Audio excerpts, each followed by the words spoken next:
Boa tarde a todos. Uma boa tarde a todos. Nós vamos dar início ao segundo evento sobre o saneamento, capitaneado pela Comissão Especial de Concessões e PPPs da OAB do Espírito Santo. No primeiro evento, nós tivemos a presença dos colegas do Rio de Janeiro, que atuaram nas concessões da SEDAI e que trouxeram reflexões sobre as boas práticas e também sobre as dificuldades que eles enfrentaram durante a licitação. Hoje nós temos a honra de receber nossos colegas de São Paulo, doutores Luiz Felipe Graziano, Daniel Stein e Diogo Albanese Gomes Ribeiro, que falarão sobre os aspectos relevantes do novo marco do saneamento básico. Em nome da comissão, eu agradeço primeiramente a Ordem do Estado do Espírito Santo, mas agradeço sobretudo aos nossos convidados, que gentilmente aceitaram o nosso convite, formulado por intermédio do nosso colega doutor Igor, que fez a ponte entre a nossa comissão e o doutor Felipe. Os nossos palestrantes formam um time de primeiríssima linha e de experts na área de infraestrutura, com foco no saneamento básico. Eu farei aqui um breve resumo dos currículos dos nossos colegas. Teremos a participação do doutor Luiz Felipe Graziano. Ele é sócio no Giamundo Neto Advogados, mestrando em Direito Público pela Fundação Getúlio Vargas de São Paulo, foi vice-presidente da Coordenação de Saneamento Básico do Conselho Federal da Ordem, coordenador do Comitê Jurídico da ABCOM e foi diretor de Relações Institucionais e membro fundador do IBDEE, membro da Comissão de Saneamento Básico do IASP. Dr. Daniel Stein, graduado em Direito pela USP, especializado em Direito Administrativo pela SBDP, em Direito Societário pela Fundação Getúlio Vargas e em Planejamento Contábil e Tributário pela PUC de São Paulo. Dr. Diogo Albanese é doutorando em Direito Administrativo pela PUC de São Paulo, mestre em Direito Administrativo pela PUC de São Paulo, especialista em Direito Administrativo pela PUC, também de São Paulo, e em Contratos e Infraestrutura pela Fundação Getúlio Vargas e graduado em Direito pela FMU. Eu, sem delongas, vou lhes passar a palavra e eu desejo um debate muito produtivo para todos nós. Peço só a gentileza de quem nos ouve e que queira formular alguma pergunta, que utilize o chat e eu, na medida do meu possível, vou tentar consolidar e repassar para os nossos palestrantes. Então, a palavra está com você. Em primeiro lugar, eu agradeço a toda a OAB do Espírito Santo, a Comissão de Infraestrutura, na sua pessoa, pelo gentil convite, o Igor, o Beto e diversos colegas que pude conhecer do Espírito Santo, procuradores também, no contexto do mestrado na GV. Acho que isso enriqueceu demais o debate, essa ideia surgiu a partir dessas discussões. Eu assisti, estou já partindo para o tema aqui para a gente aproveitar melhor nosso tempo, eu assisti o evento que vocês tiveram com os procuradores, eu achei riquíssimo, mas considerando o nosso público, pelo que a gente conversou, me parece que tem desde advogados que estão muito na linha de frente do assunto, até outros que têm uma distância maior e talvez não participem tanto do contexto, a gente achou que valia a pena dar um passo atrás para depois abordar algumas questões muito interessantes que valem a pena. A gente fala muito, né? O ano passado foi notícia, a gente está tendo a implementação e a regulamentação de diversos aspectos do novo marco legal do saneamento, e aí quando você vai lá conferir, vai procurar no site do Planalto o novo marco legal, você vê que é uma lei de 2007, foi atualizada, é verdade, por uma lei do ano passado, mas é uma lei de 2007 na sua grande estrutura. E aí vem a pergunta, por que um novo marco regulatório se o setor já tinha tido em 2007 um regulamento? O que estava errado e o que precisava ser revisto? Ainda no final do governo Temer, a Casa Civil coordenou uma série de iniciativas para ouvir os stakeholders, ouvir as companhias estaduais, as autarquias, governos de estado, municípios e iniciativa privada, sobre por que a gente não está conseguindo universalizar os serviços. Naquele momento, a gente tinha um cenário em que os índices de universalização estavam muito distantes de uma realidade que se acreditava que o país pudesse alcançar. E isso não condizia com as possibilidades de financiamento. A gente está falando de um setor gerador de caixa, é um setor que pode ser financiado com as tarifas pagas pelo usuário, tinha dinheiro, ainda tem dinheiro disponível para investimento, para a tomada de dívida dos operadores para a realização dos investimentos, e não se conseguia entender por que a gente não avançava. Naquele momento, você tinha um cenário de 85% dos contratos sendo operados por companhias estaduais de saneamento, cerca de 10% por autarquias, serviços autônomos, né, os SAAIs, que em alguns municípios existem, e 5% por concessões operadas pela iniciativa privada. E, por incrível que pareça, essas concessões operadas pela iniciativa privada já estavam respondendo por mais de 20% dos investimentos realizados a cada ano. Então, havia uma desproporção muito grande e uma percepção de que se precisava buscar uma participação maior do capital privado para viabilizar os investimentos. Depois de muita discussão, se chegou à conclusão de que o papel mais relevante do Estado deveria ser exercido no planejamento e na regulação, e menos na execução. Esse foi aquele diagnóstico e é o que, de alguma forma, foi trazido com o novo marco regulatório. A partir desse diagnóstico, havia ali uma questão muito relevante, que era a discussão da titularidade, e que até aquele momento ainda não havia sido discutido em definitivo pelo STF. A ADI, número 1842, do Estado do Rio de Janeiro, ela continuava sem uma solução. À época ainda haviam sido opostos embargos, então você tinha uma solução sem um desfecho, mas com uma indicação do STF de que se tratava de uma titularidade municipal mitigada no contexto de regiões metropolitanas, microrregiões e aglomerados urbanos.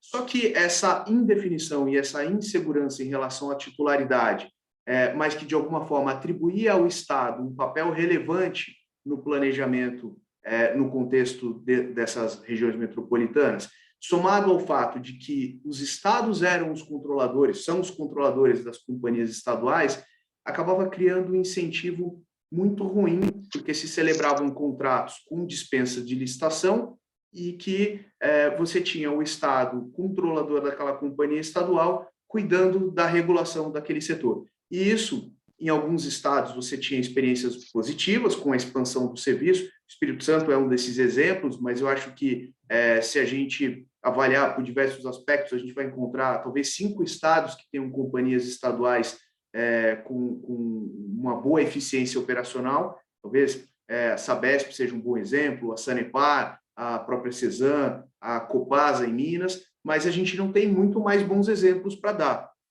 No mais das vezes, são companhias estaduais que acabam tendo a sua arrecadação tarifária consumida com pagamento de pessoal sem nenhuma capacidade de investimento. Para modificar esse cenário, começou a se discutir como que poderia ser implementado uma solução. A gente vai chegar e vai poder abordar agora mais na sequência, com mais detalhes, mas basicamente o que se procurou era evitar que se tivesse um acesso aos contratos, fazer essa distinção do Estado que planeja do Estado que executa. E, claro, tem uma série de interesses envolvidos, interesses legítimos envolvidos. Os estados, como os controladores das companhias estaduais, discutiram muito, e as versões originais que constavam de medidas provisórias ou até de projetos de lei que foram submetidos à discussão, acabaram sendo modificadas para tentar preservar ao máximo as companhias estaduais, mas, ao mesmo tempo, assegurar uma competitividade no setor. Então, houve uma diretriz que buscou trazer uma competitividade na execução dos contratos, ao mesmo tempo em que, por meio da regionalização, uma garantia de sinergia no planejamento. Existem, claro, diversos desafios para implementar isso, que no papel fica muito bonito, e é o que a gente vai poder tratar mais adiante. A ideia aqui é a gente se complementando, e, Luciana, se chegarem algumas questões que tenham a ver com o que a gente está naquele momento, fica super à vontade para interromper ou mesmo colocar os seus questionamentos. O Diogo vai tratar aqui agora, na sequência, dos principais aspectos que foram implementados com o novo marco regulatório. E, na sequência, a gente vai encaixando comentários específicos. Obrigado, Felipe e Luciana. Agradeço ao OAB do Espírito Santo pelo convite, pelo evento. Essa apresentação do Felipe ela é muito importante, né, para a gente tentar entender um pouco melhor o contexto, né, desse novo marco regulatório. Quando a gente lê a exposição de motivos do projeto de lei que culminou nesse novo marco, a gente identifica ali dados relevantes, interessantes, né? Metade da população brasileira hoje ela não tem acesso a serviços de coleta de esgoto, por exemplo. Né? Questões, por exemplo, de eficiência, né? Pelo menos em dados do projeto de lei, da exposição de motivos, a gente identifica que em 2017 a média que me pareceu até, não sei se está próximo da realidade, mas a média de desperdício de água, né, estava em torno de 38%. Esse valor em números, ele representa um desperdício de aproximadamente 10 bilhões de reais, né, quando a gente transforma isso em valores. Eu acho que isso é um retrato de que o modelo que vinha sendo adotado até então, sobretudo fundado nos contratos de programa, ele não funcionou. Né, e por diversas razões, dentre elas essa que o Felipe bem expôs, né, a gente poderia aqui falar né, o dia inteiro sobre o porquê, né, o contrato de programa não funcionou, mas a prática mostra que não se mostrou eficiente. A gente tem exemplos claros, por exemplo, no estado do Rio Grande do Sul, em que a companhia estadual hoje, sabidamente, cobra uma das tarifas mais elevadas do país, e a gente conhece municípios, por exemplo, que tem um serviço prestado por essa companhia há mais de 30 anos e possui 0% de esgoto tratado, né, sendo que as tarifas são das mais elevadas do país. Então, isso é um exemplo claro e concreto de que o modelo que vem sendo adotado não funcionou. Né? Eu acho que o novo marco regulatório ele identificou bem esses problemas e tentou direcionar, né, e dar a solução que hoje se demanda. Eu acho que o primeiro destaque que a gente pode fazer aqui, do aspecto relevante do novo marco, é justamente o encerramento do contrato de programa. Hoje, pelo artigo 10 né, do novo marco, a prestação de serviço ela se dará por meio de licitação, por meio de concessão, né, comum ou parceria público-privada, sendo vedada expressamente, né, a figura do contrato de programa e outros instrumentos de natureza privada. Isso não significa que os contratos de programa que estejam em vigor, né, eles vão ser extintos. Né? Eles vão ser preservados, até mesmo em razão da segurança jurídica, enfim, do ato jurídico perfeito, mas houve essa preocupação de que os novos contratos eles passem a ser firmados mediante um critério de competição e mediante a estipulação de metas muito claras de prestação de serviço. Em relação aos contratos em vigor, né, sejam os contratos de programa, sejam os contratos firmados mediante licitação, o novo marco ele trouxe um outro aspecto muito interessante que vai ao encontro, né, dessas premissas de tentar viabilizar a universalização, que é a comprovação da capacidade econômico-financeira dos contratos. Né? E nada adianta a gente prever mecanismos ou metas agressivas de universalização se não se cria um cenário capaz de verificar, né, aferir na prática se aqueles players, né, se aquelas empresas elas têm de fato condições de atingir essas metas, de realizar os investimentos necessários. Acho que preocupado e né, acho que a Novo Marco ele foi muito feliz em relação a esse ponto e exigiu, né, que os contratos em vigor eles estarão condicionados à comprovação dessa capacidade econômico-financeira né, de realizar investimentos ou de contratar financiamentos, enfim. E tratando desse ponto especificamente, recentemente, por meio do decreto 10.710 de maio agora de 2021, houve a regulamentação, né, da metodologia, da sistemática de comprovação dessa capacidade, né, de como aferir, né, a capacidade econômico-financeira das empresas, né, que já têm contratos em vigor.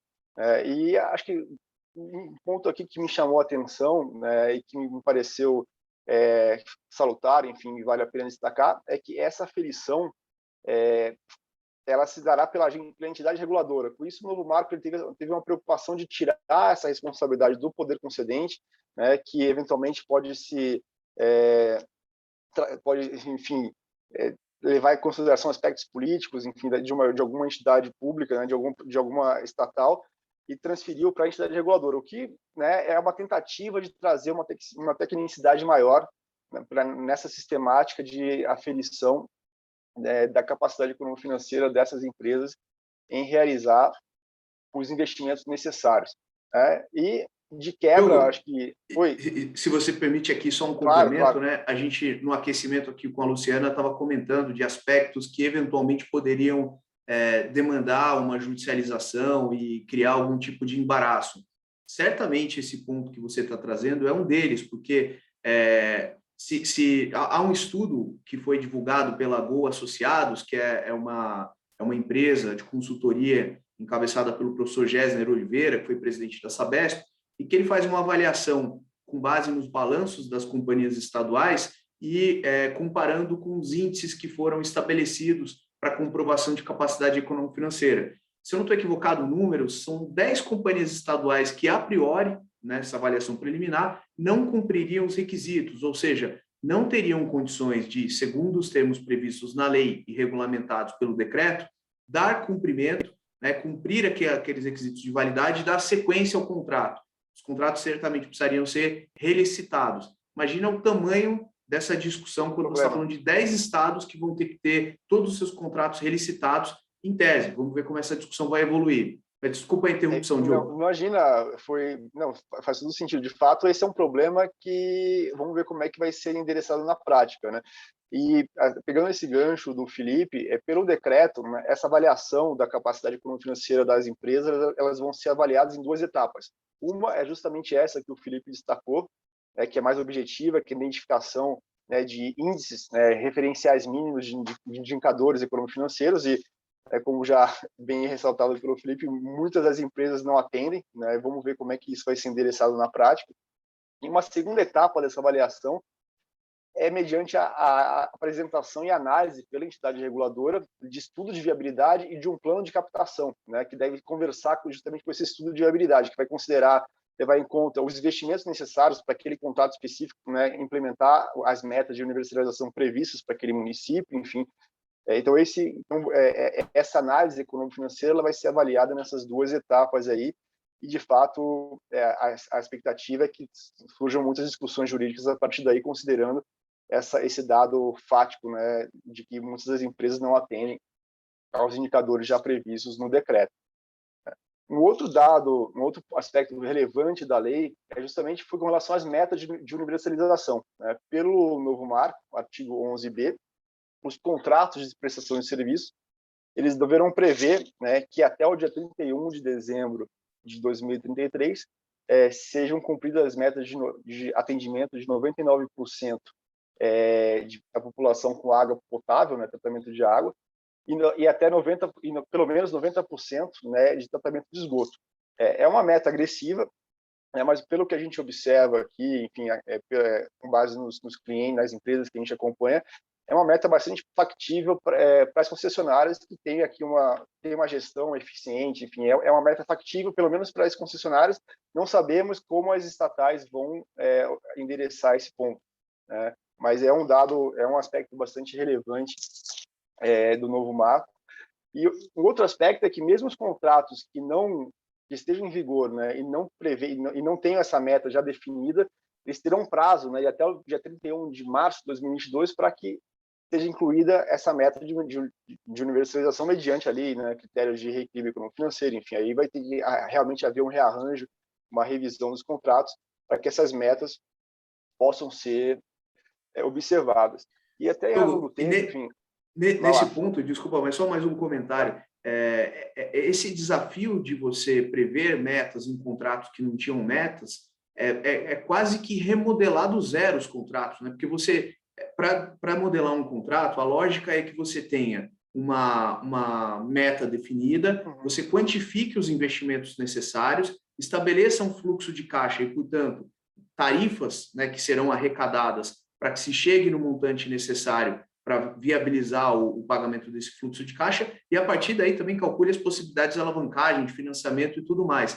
São questões que normalmente são feitas antes de se ter um contrato, e agora, em função da situação, vão ter que ser feitas para viabilizar esses aditivos, e a partir daí aferir se a companhia tem capacidade. Exato. Né? É um desafio hercúleo e muito desafiador nesse prazo. Concordo plenamente. Eu acho que teremos vários desafios aí para implementar a lei como ela está posta, né? Enfim, acho que esse é um ponto de atenção.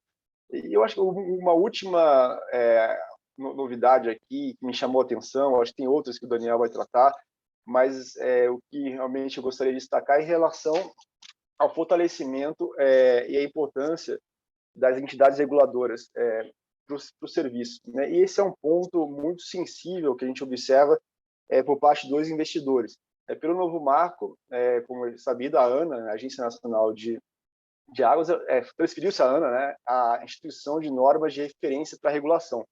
Né? E é muito importante para o setor pelo seguinte, né? É fundamental que os contratos sejam regulados e fiscalizados de uma forma técnica, né? Que os pleitos de reajuste, revisões, os processos sancionatórios, eles sejam analisados não só de forma técnica, mas também não fiquem suscetíveis a interesses políticos que são cambiantes no tempo.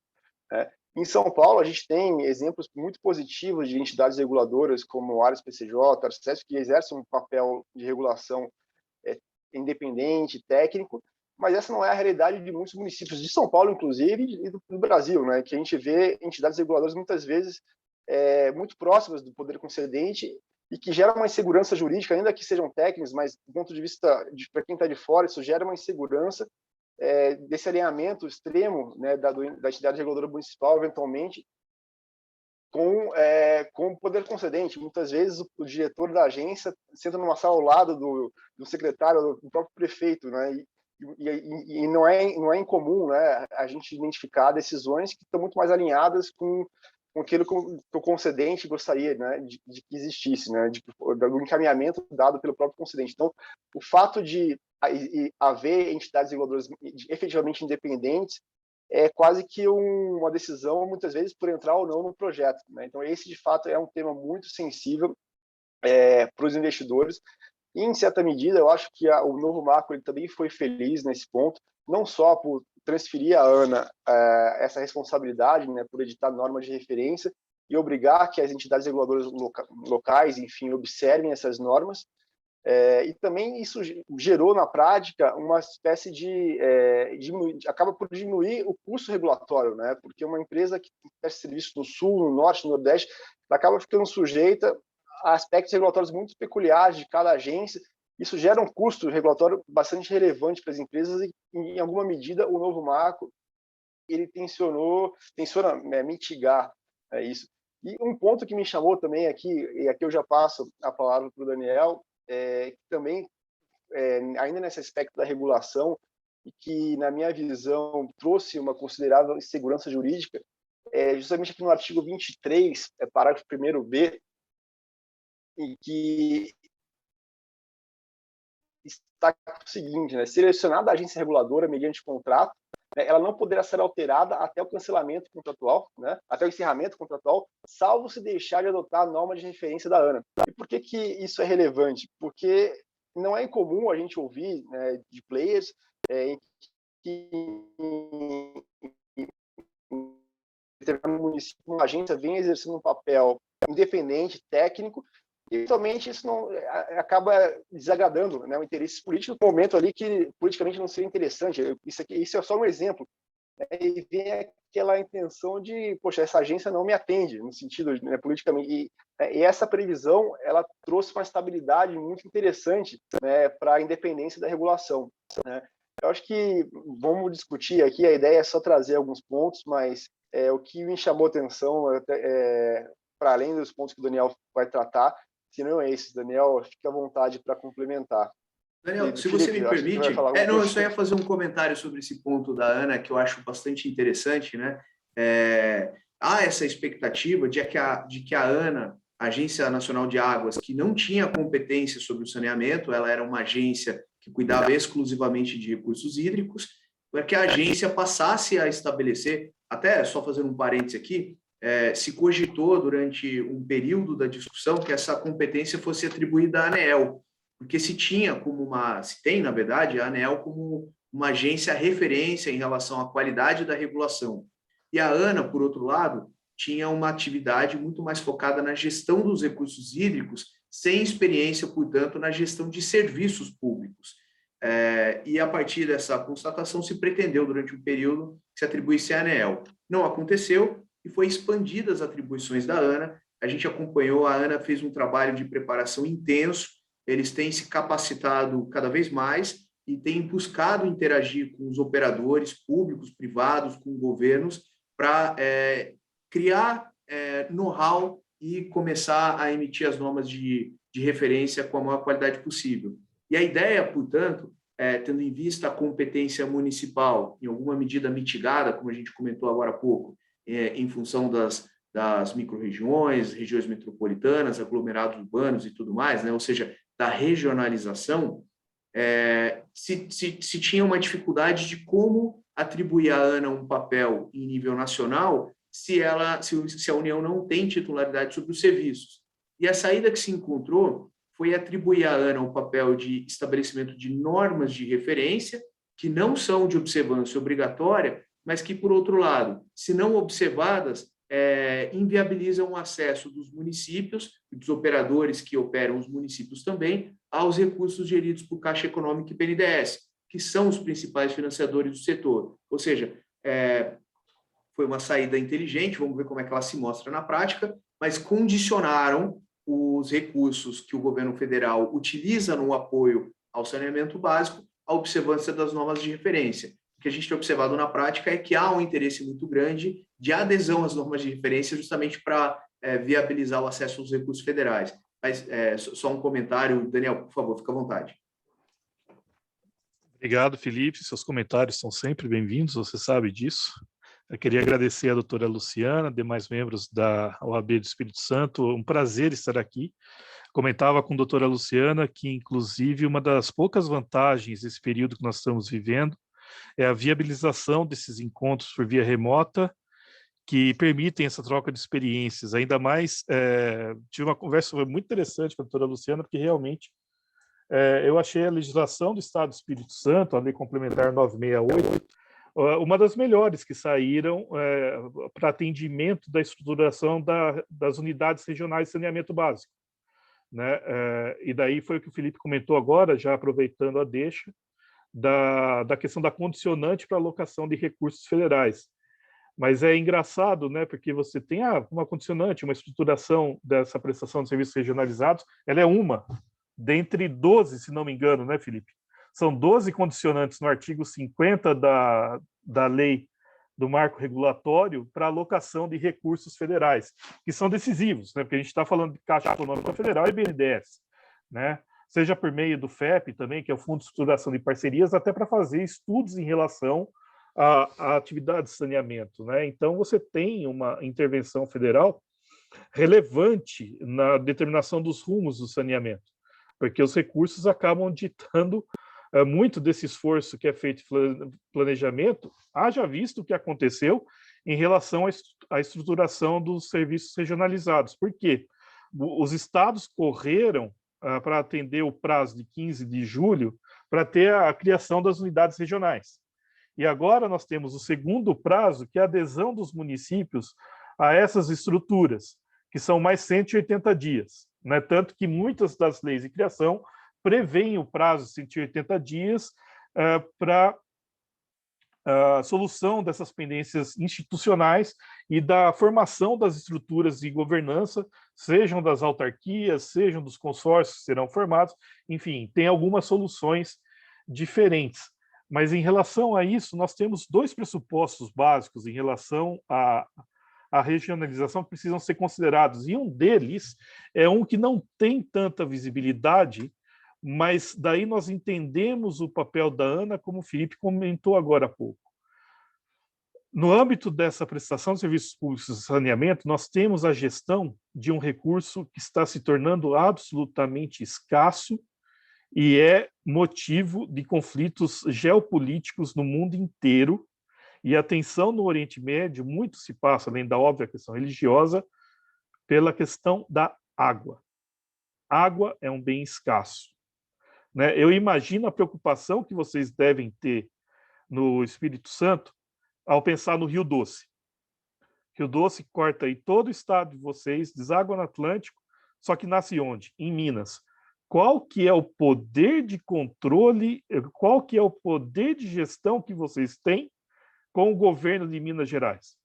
Obviamente, a gente depende das regras federativas, né? E, nesse sentido, um dos papéis tão lançados ali à ANA é justamente de mediação, Imagina os embates entre os comitês hídricos do Espírito Santo e de Minas Gerais no tratamento do Rio Doce.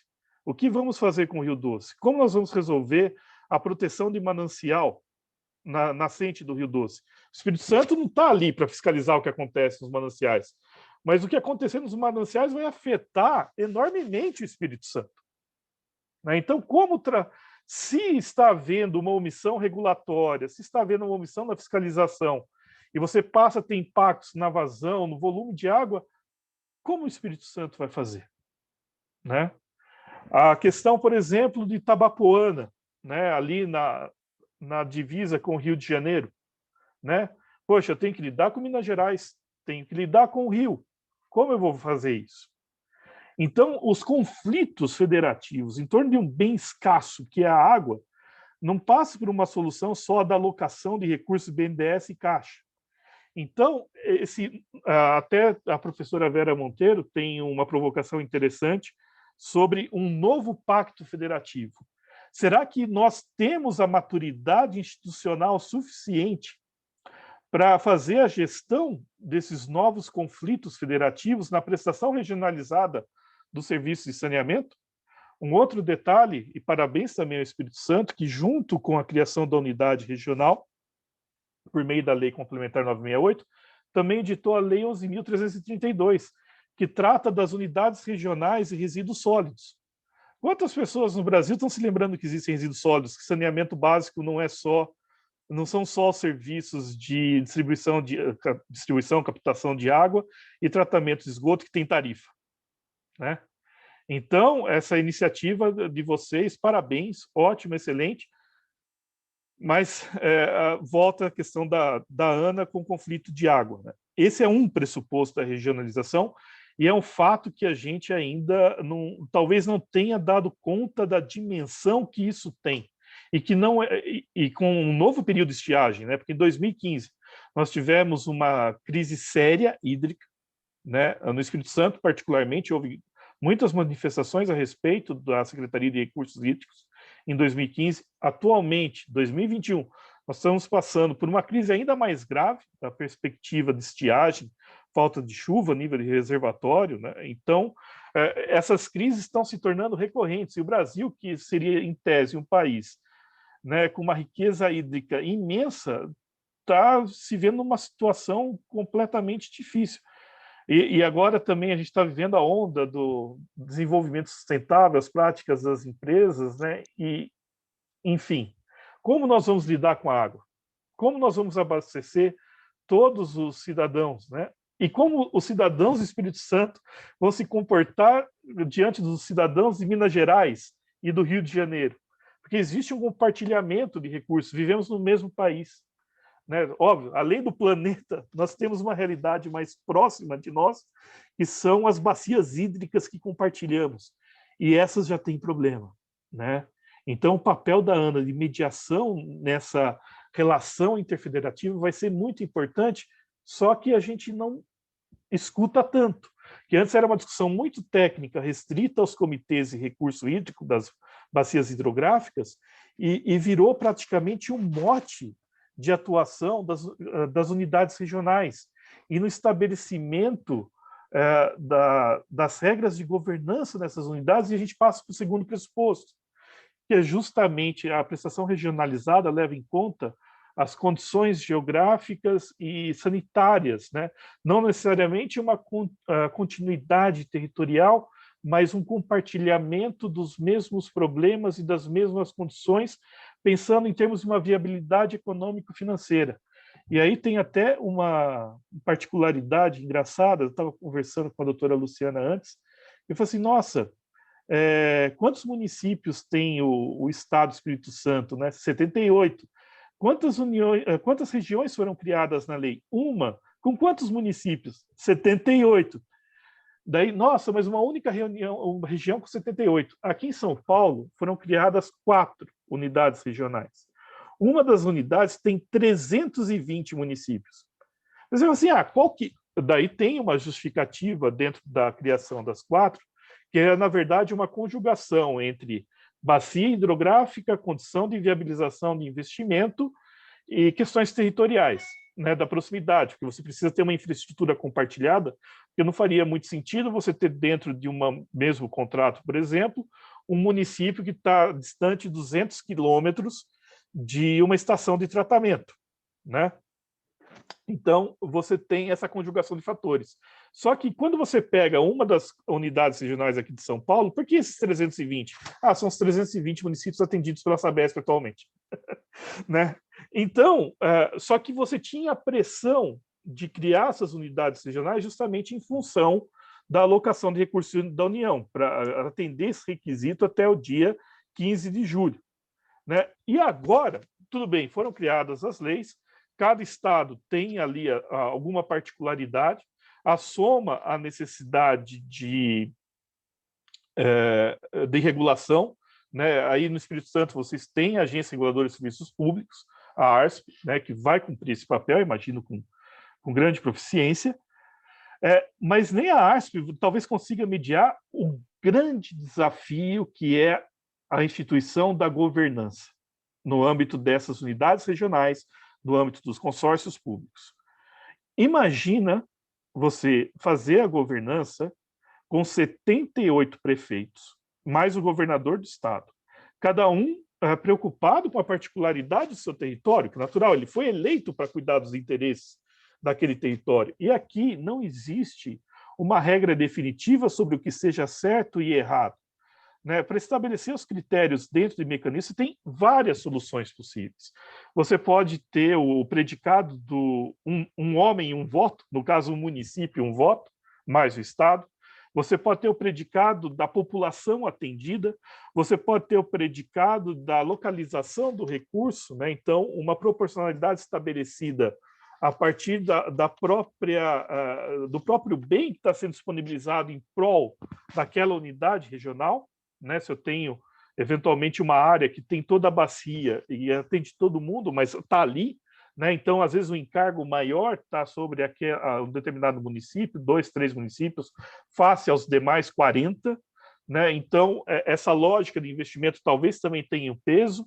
Então, são vários critérios que podem ser estabelecidos para a governança, além daqueles que nós temos, né? De um comitê, que são já postos na lei de saneamento, que é a necessidade de você ter um comitê executivo com representantes dos poderes executivos e cada um dos seus membros, de ter um comitê deliberativo com participação da sociedade civil. E aí as soluções são as mais diversas possíveis. E aí passa um pouco pela pressão política e considerar o que efetivamente é representativo da sociedade civil. Né? Então, tem leis que falam da gestão do grupo de moradores, né? De movimentos e a moradia popular que tem ali o seu representante. Passa também da iniciativa privada, de você ter das organizações de iniciativa privada, quer dizer, varia muito. Tem leis que não trazem absolutamente nada, simplesmente olha, eu tinha que cumprir aqui o prazo dia 15 de julho, nos próximos 180 dias eu resolvo tudo. Só que daí você tem outro problema, porque como a condicionante seguinte, dentro da lei do marco de saneamento, é a adesão dos titulares do serviço a essas unidades regionais e ao mecanismo de governança, o prefeito pode virar, eu estou aderindo a quê? Que é o caso aqui de São Paulo, que não tem praticamente nenhuma regra definida. Eu estou dando um cheque em branco para o governador, é isso? Agora, imagina esse cheque em branco num contexto de polarização política, numa disputa muito intensa que nós estamos vivendo com seus diferentes matizes ideológicos, e também considerando que nós não temos um casamento temporal. De que maneira? A eleição para governador é no ano, para prefeito é 2 anos depois. Né? Então, as negociações aqui podem ter uma alteração nos seus players no meio do jogo. E o que estava inicialmente se desenhando com um comprometimento entre A e B pode ser invalidado no momento seguinte, porque agora é A e C negociando. Né? Então, esse desafio nos mecanismos de governança e na instituição das regras é sobremaneira relevante. E aí você vai pensar, em termos de mediação com a ANA, não dá para jogar nas costas do governo federal todas as soluções do problema, mesmo porque o governo federal fala assim, olha, eu dou recurso. eu peço que vocês façam planejamento, né? Tanto que não se cogitou que se os prazos não cumprissem, os estados não cumprissem o prazo de 15 de julho, que o governo federal faria as unidades de reverência, né? É improvável que fizesse, jamais faria, porque ele não colocaria a mão nisso, né? Tanto por isso é que nós dizíamos, né, muita gente defendia que esses são prazos impróprios, porque a competência dos estados não vai desaparecer em função da não criação da prestação regionalizada, embora seja um pressuposto para a execução do marco regulatório. Ela ia acontecer de alguma maneira ou de outra, até em razão dessas dificuldades. E aí, nós temos um espaço importante, e por isso eu acredito que as companhias estaduais não são um vilão da história e não precisam ser alijadas do processo. Como o Felipe bem apontou na apresentação dele, você tem um deslocamento para o poder concedente das funções de planejamento, né? E quem pode exercer com propriedade essa função de planejamento? Além das próprias secretarias estaduais de saneamento e de recursos hídricos, você tem uma massa crítica acumulada no interior das companhias estaduais que não pode ser desprezada. Bem ou mal, nós estamos falando de companhias que estão aí operando há 30 anos, 40 anos. Tem técnicos capazes, tem pessoas que conhecem o setor, que estão dentro dessas companhias. E elas podem ser envolvidas nessa função de planejamento. Elas podem ser envolvidas tanto exclusivamente com o poder concedente, seja no âmbito do governo do estado, como também na assessoria e consultoria dentro dessas unidades regionais de saneamento ou dos consórcios públicos que ainda existem. Eles deixaram de existir porque tem as unidades regionais, pode haver uma absoluta convergência entre elas. E daí tem o passo além também, que eu sou um grande entusiasta dos procedimentos de manifestação de interesse, as famosas PMIs, no qual você tem a chamada pelo Estado de interessados para entregar estudos sobre determinado tema, né? Então, imagina o Estado do Rio de Janeiro virando para a iniciativa privada e falando assim, olha, eu quero privatizar a SEDAI, quero estudos a respeito.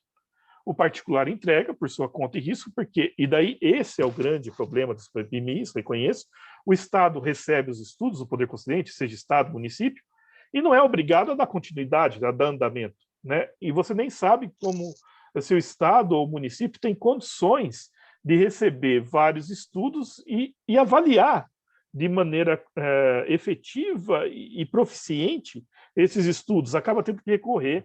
Aqui em São Paulo mesmo, no passado, nós tivemos vários PMIs em áreas diferentes, e o Estado de São Paulo contratou a assessoria do Banco Mundial para fazer exclusivamente a avaliação dos estudos de PMI que foram entregues, e em alguns casos o Estado não deu prosseguimento, simplesmente recebeu vários estudos, investimentos da ordem que somados eram de milhões de reais, e achou que não era mais prioritário e não ia fazer nada. De fato, esse é um risco do PMI.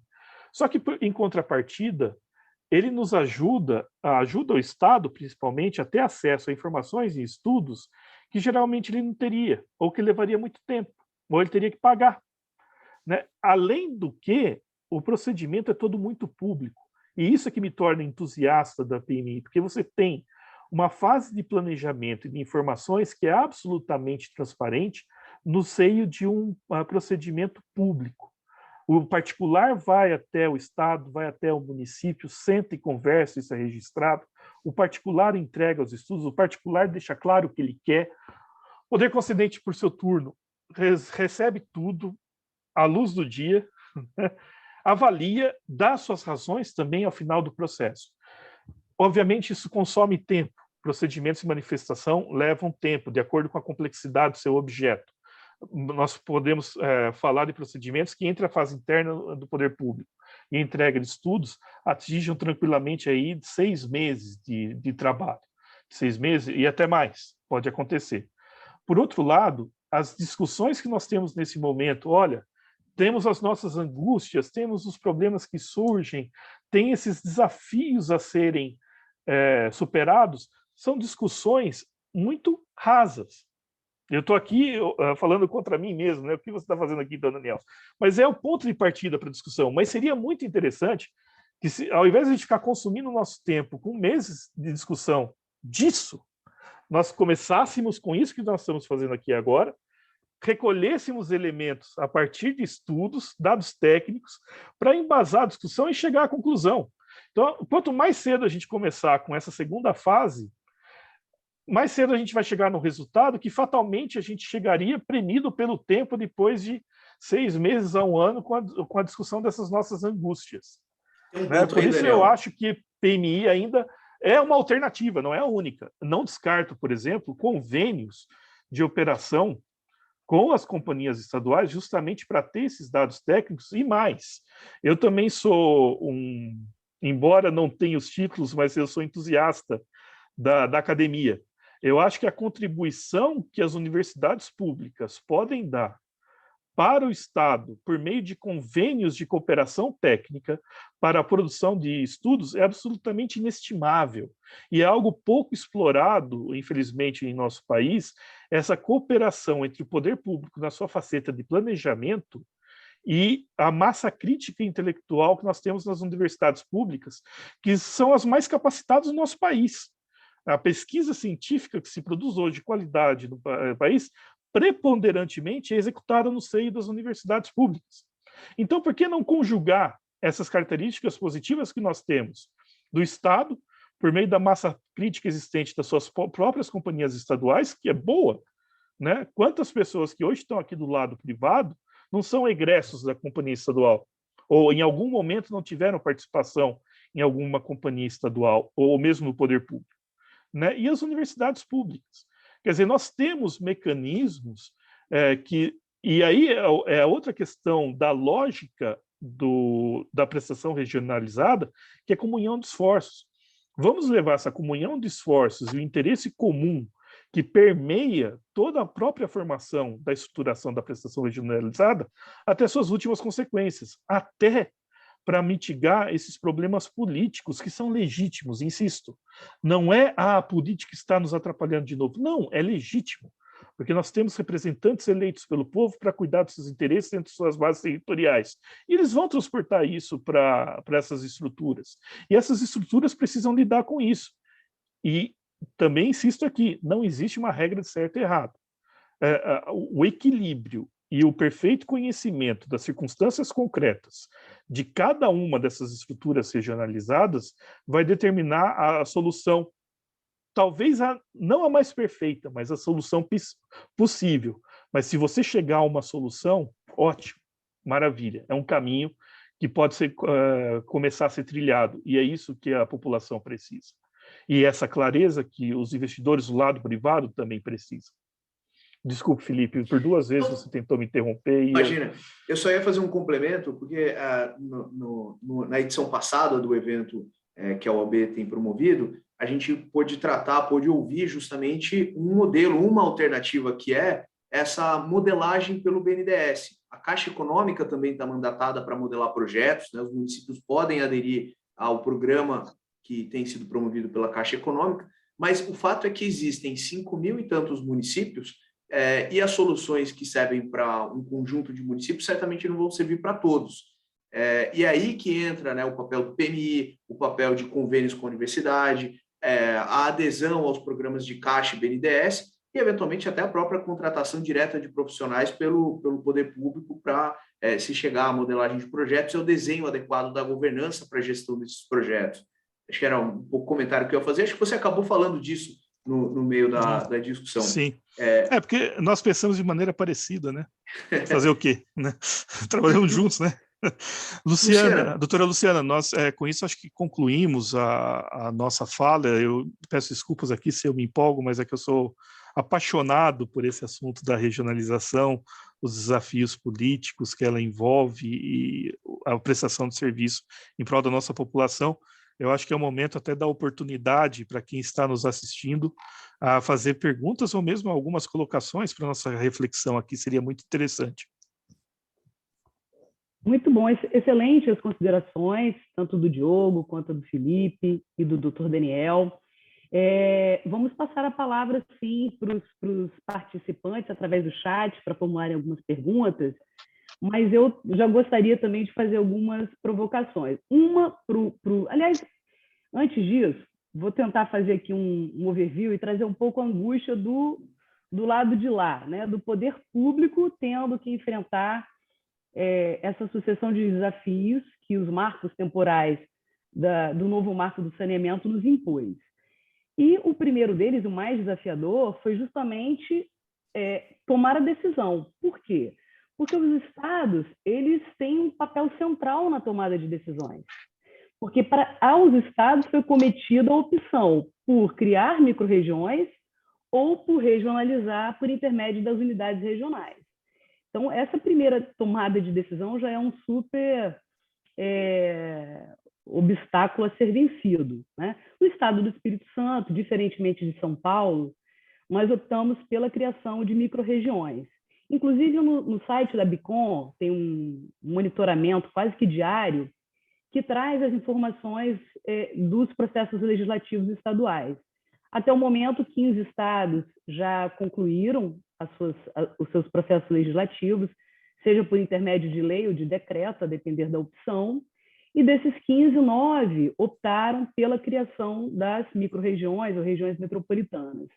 Então, o placar está à frente por essa opção, e é uma opção política, sim, é uma opção política, mas uma opção que tem que se calcar, obviamente, em estudos técnicos. Como a gente estava conversando aqui um pouco antes do início das falas, o Estado do Espírito Santo tem as suas peculiaridades, tanto geográficas, né, como demográficas. E temos um número muito pequeno de municípios, somos 78 municípios apenas.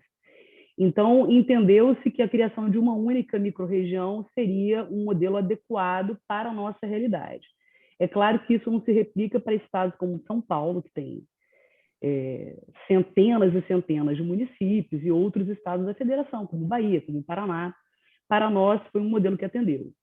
E esse modelo, ele traz, talvez assim, o impacto mais relevante dessa opção é que retira dos municípios grande parte do seu poder de decidir como vai prestar os serviços no seu território.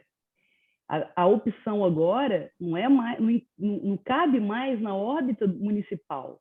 Essa decisão tem que ser tomada por intermédio do órgão colegiado. E esse colegiado é constituído por todos os municípios integrantes, mais o Estado. E mais, a participação não é paritária. O precedente do Supremo deixou isso muito claro, mas deixou claro com um ponto e vírgula. O Supremo disse, não tem que ser paritário. Mas como será?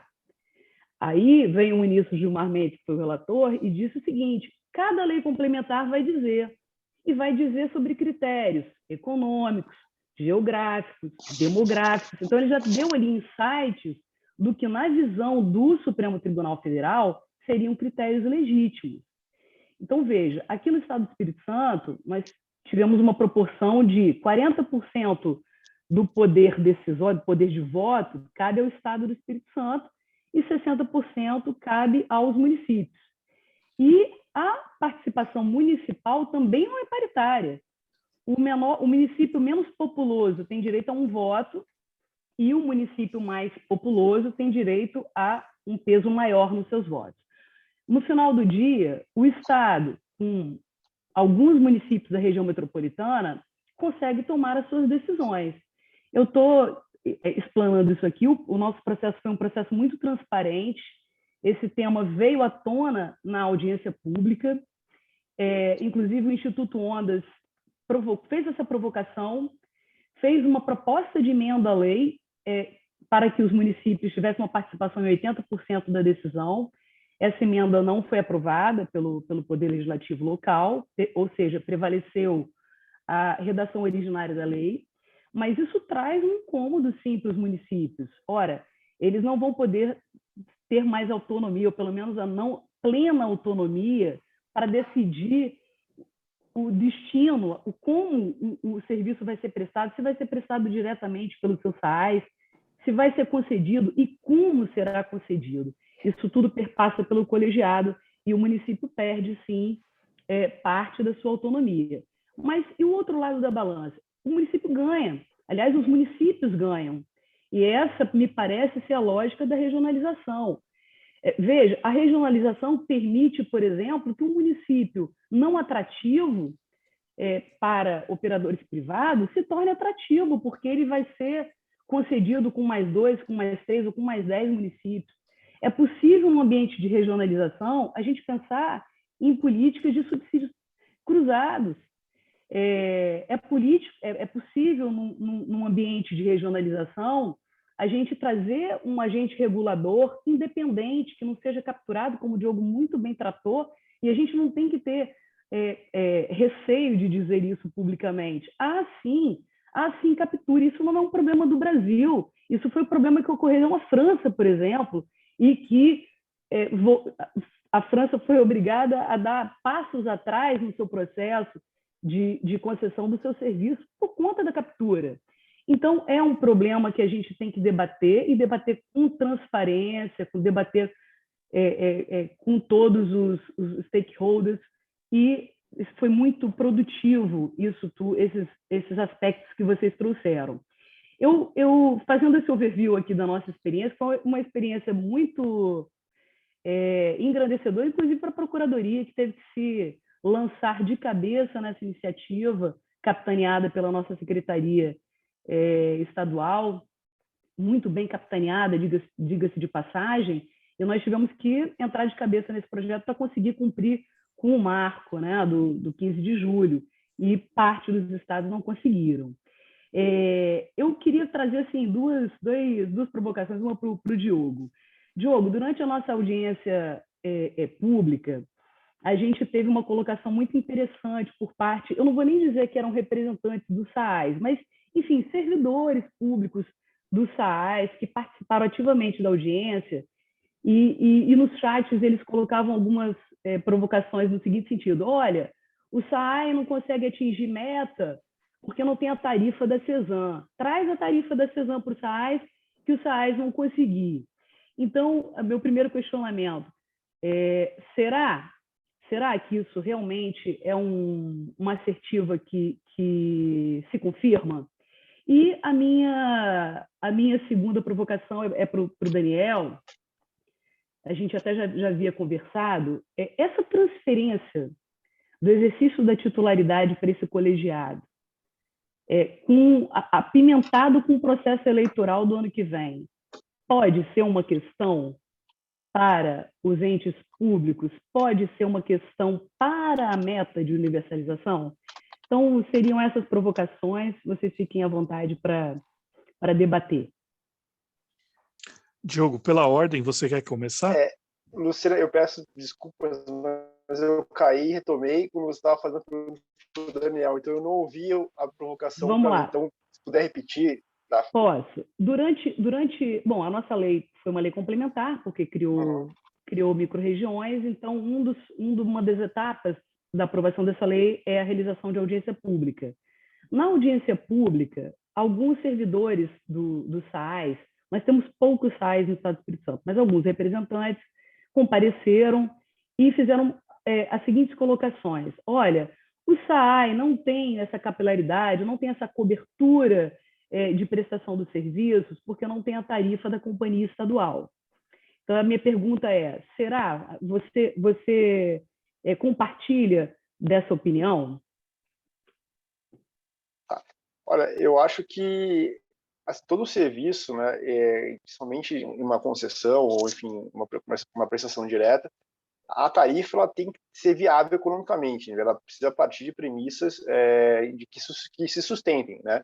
É muito difícil fazer essa crítica sem analisar, de fato, o estudo econômico que justificou essa tarifa, né? Isso é uma premissa econômica e financeira de qualquer projeto, né? Então, realmente é difícil fazer essa avaliação sem conhecer os estudos econômicos e financeiros que validaram, justificaram a tarifa que foi implementada. Acho que o Felipe quer complementar aqui. Fique à vontade, Felipe.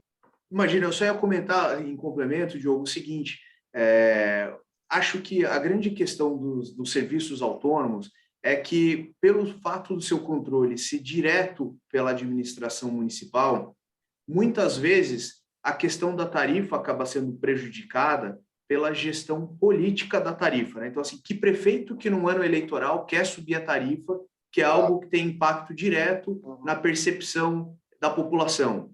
né? Ninguém gosta de pagar tarifa, mas é necessário. Todo serviço tem seu custo, ou você vai remunerar isso por meio de tributos ou por meio de tarifa. O mais lógico é que seja por meio de tarifa, que quem utiliza está remunerando, ainda que com todos os subsídios cruzados que sejam aplicáveis. Mas, além disso, tem um outro problema. A sistemática de gestão de uma autarquia municipal, ela é bastante obstada, a eficiência é muito obstada pelas amarras que a administração possui.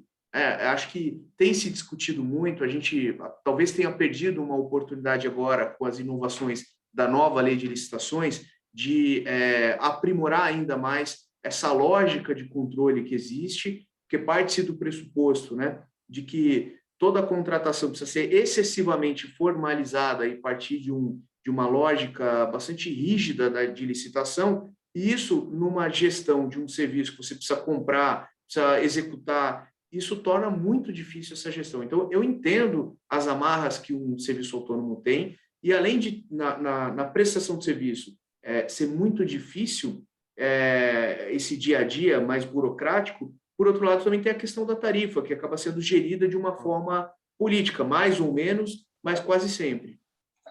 Eu acho que o Felipe tocou no ponto, né? São dois problemas centrais, né? Um é a captura do concedente, né? Do titular do serviço, que acaba conduzindo, né? O SAAI, conforme interesses políticos que são cambiantes ali, conforme o momento político que se passa.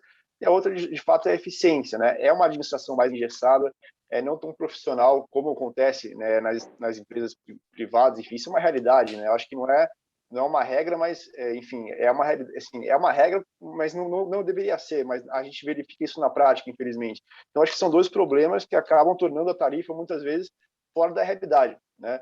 Enfim, então, aquele que eu disse antes, né, o estudo econômico que deveria justificar o valor da tarifa necessária para prestar um serviço de qualidade, muitas vezes é ignorado, e às vezes a tarifa que se cobra ali, de fato, ela está desatualizada por razões, né, de captura de interesse político do gestor, né? Então, acho que são esses dois problemas centrais que se verifica na prática.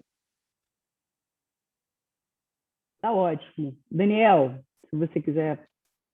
Antes de responder a sua provocação, doutor Luciano, só complementar o que meus colegas já disseram, que a questão dos serviços autônomos, né, o SAAI, a excessiva preocupação com o meio e não com a finalidade, né? A partir do momento que você tem, pela lógica de autarquia, né, você tem a preocupação excessiva com o processo, né, qualquer contratação envolve necessariamente um processo muito rigoroso de justificativa, de destinação dos recursos e a justificativa do menor preço.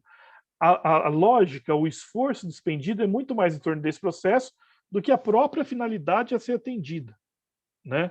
É algo que muitas vezes no passado não se atentava, que a famigerada Lei 866, ela tinha mecanismos que poderiam ser aplicados de revisão de preços, de metas, bonificação por qualidade. Você tinha N maneiras de se resolver, mas por uma questão da valorização do procedimento e da preocupação em atender órgãos de controle, você fazia muito daquela contratação mais fechada, cuja única preocupação era a obtenção do menor preço, e o nosso objetivo não é gastar menos. O nosso objetivo é prestar um serviço público de qualidade. Você vê isso em torno da concessionária, que tem uma meta a ser atingida, né? Então, a lógica de meios versus a lógica de fins acontece tendo impacto relevante aqui, porque não basta dar dinheiro. Se eu tenho um pressuposto completamente voltado para o meio e não para a finalidade, eu posso enterrar montanhas de dinheiro desse lado aqui do meio, que não vai resolver o problema, porque a finalidade ainda está longe da vista dessa estrutura, que não é que ela é errada por si ou é de má fé, mas é a questão de como se faz a administração da coisa pública no nosso país. E que muito do marketing está querendo justamente alterar essa lógica, valorizando metas, valorizando finalidades, né? Então, essa é a questão que a gente pode responder ao pessoal do SAAI. Mas, enfim... Agora, desculpa, Daniel, Diogo, me permita só complementar, 1 minuto. Eu acho que, em complemento ao que o Daniel destacou, não necessariamente, né, as tarifas cobradas pelos SAIs, elas são subsidiadas ou estão fora da realidade. A gente verifica, muitas vezes, o contrário, né? Depois de um procedimento licitatório em que há uma ampla competição no critério de julgamento, a tarifa que é atualmente praticada pelos SAIs, e durante a licitação há até um desconto em cima delas. Isso é muito comum, né? Então, isso também acontece. Então, não necessariamente os SAIs eles praticam tarifas subsidiadas ou fora da realidade. O que acontece realmente na prática é muito uma ineficiência da prestação de serviço por diversas razões, né? Enfim, tem vários fatores que a gente pode considerar, mas em alguns casos a gente verifica que os SAIs não necessariamente cobram tarifas que estão fora, que não remuneram, né, ou que estão fora da realidade. Muito pelo contrário, né? Depois de um procedimento licitatório, normalmente essas tarifas elas são até reduzidas, né? Só esse complemento que eu gostaria de destacar, que muitas vezes a gente identifica aqui na prática também. Bom, obrigado, Diogo. E eu mesmo coloquei o pito na tua resposta, né? Então, agora a minha provocação feita pela doutora Luciana. Sim, haverá problemas em relação à disputa política, as estruturas de governança vão padecer, a gente tem um problema sério em relação a isso. É um desafio. A maneira de resolver isso vai ser a pressão pelo resultado.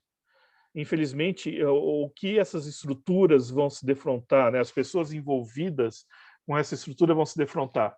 Existe crise hídrica, existe a gestão de um recurso escasso e as pessoas demandam pelo serviço. E você tem uma meta a ser atingida, né? E uma hora o problema estoura. Político não é burro, né? E no final, político também atua de acordo com o interesse do representado. Então, a tendência é haver uma acomodação, as estruturas vão sair e esses desafios serão superados de uma maneira ou de outra. Será por um meio ideal, é a solução mais adequada ou aquela que a gente poderia imaginar no ambiente mais estéril, né? Dentro do ar-condicionado aqui da minha sala, eu posso pensar numa solução que é linda e maravilhosa. E a solução que vai chegar na realidade está próxima dessa solução que eu imaginei aqui com todas as vantagens? Não, pode estar muito distante, mas haverá uma solução porque as pessoas demandam serviço, elas precisam ser atendidas, e são eleitores, né? Então, esse cálculo existirá, com certeza. Então, a gente vai conseguir caminhar. E tem a questão da alocação do recurso federal. Esses municípios vão ter que aderir. A condição para se continuar tendo alocação de recurso federal é que isso seja feito. E tudo bem, toda vez que você tem um prazo, nesse tipo em questão de infraestrutura, as pessoas sempre contam com a prorrogação. Vídeo que aconteceu com a ANEEL e as estruturas de telefonia fixa, que a agência foi prorrogando sucessivamente os prazos de transferência das companhias para os municípios, porque os municípios não sabiam o que fazer com aquela estrutura que eles iam receber, né? Então, isso gerou uma série de injunções. A agência falou assim, ANEEL, resolve isso, você me passar agora, os concessionários, eu não tenho como atuar, né? Pode ser que isso ocorra também em relação à prestação regionalizada, até pela falta de consenso decorrente do momento polarizado que nós estamos vivendo, que realmente vai ser muito difícil se pensar numa solução estruturada de prestação de serviço nesse ambiente. Por outro lado, é inegável o papel de indução que os estados têm no processo e o poder, a pressão que eles podem exercer num determinado sentido. Além do mais, pensar no estado, por exemplo, como o do Espírito Santo, como a doutora Luciana relatou, a partir do momento que você já tem uma estrutura da região metropolitana da Grande Vitória, que basicamente tem a população, a maior população atendida, concentra a esmagadora maioria da população, então naturalmente vai ditar os rumos dessa região, né? Então, nesse sentido, eu acredito que as estruturas de governança vão sair de uma maneira ou de outra, vai se conseguir resolver. O que me preocupa mais são os conflitos interfederativos, porque daí vai ser os poderes estaduais brigando entre si. Nós tivemos um ensaio disso na crise hídrica anterior, quando São Paulo, Minas e Rio estavam praticamente se engalfiando, e antes que chegasse a uma guerra interestadual, começou a chover, acalmou o ânimo de todo mundo, e a coisa conseguiu andar. Mas a gestão desses recursos hídricos com a mediação da ANA é que eu acho que vai ser mais complicado, e aí nós precisamos até entender como as estruturas de governança vão se desenhar nos próximos 6 meses, ou quiçá 1 ano, e daí como a ANA vai se comportar nesse ambiente político. Porque, como disse Felipe, a ANA está se preparando, está com um esforço intenso para bem executar o papel dela, né? Então, nesse sentido, a ANA merece aplauso, mas não sabemos até que ponto a ANA infensa a pressões políticas no nível federal, dado o momento político que nós estamos vivendo, e a ANA tem o papel de mediação dessas disputas interfederativas, interestaduais. Como ela vai resolver isso? Como vai ficar o Rio Doce? Eu pergunto para vocês do Espírito Santo. Pois é, cenas dos próximos capítulos. Felipe, você quer finalizar? Quer fazer uma fala final para a gente encerrar os trabalhos? Eu queria reiterar os agradecimentos, Luciana. Eu acho que foi uma conversa muito positiva, tem muita coisa ainda para acontecer. Se vocês tiverem espaço, inclusive, sugiro que vocês convidem a ANA. Eles têm participado ativamente de debates, eu acho que agregaria bastante nessa discussão que vocês têm promovido para a correta compreensão do marco e tá sempre na vanguarda do que está sendo discutido, né? A minha experiência no debate com eles foi muito positiva. Já 2 debates que nós participamos, e eles estão sempre dispostos a colaborar. E eu parabenizo pela iniciativa, vocês, acho que estão de parabéns. Os exemplos que o Daniel deu em relação à legislação estadual, né, são exemplo disso, e fico à disposição, nós ficamos à disposição de vocês para qualquer novo debate que vocês queiram promover. Será um prazer e uma honra, um aprendizado comum. Nós é que agradecemos a presença de vocês 3. O debate foi super rico, foi muito produtivo. Acho que a gente sai daqui com uma visão bem melhor e mais ampla do que a gente chegou. E em nome da comissão especial aqui da OAB, de concessões e PPPs, eu, Luciana, agradeço demais a presença de vocês. Obrigado. Uma boa noite e um ótimo trabalho. Noite. Obrigado, boa noite, obrigado doutora. a todos. Um abraço. Um abraço, até logo.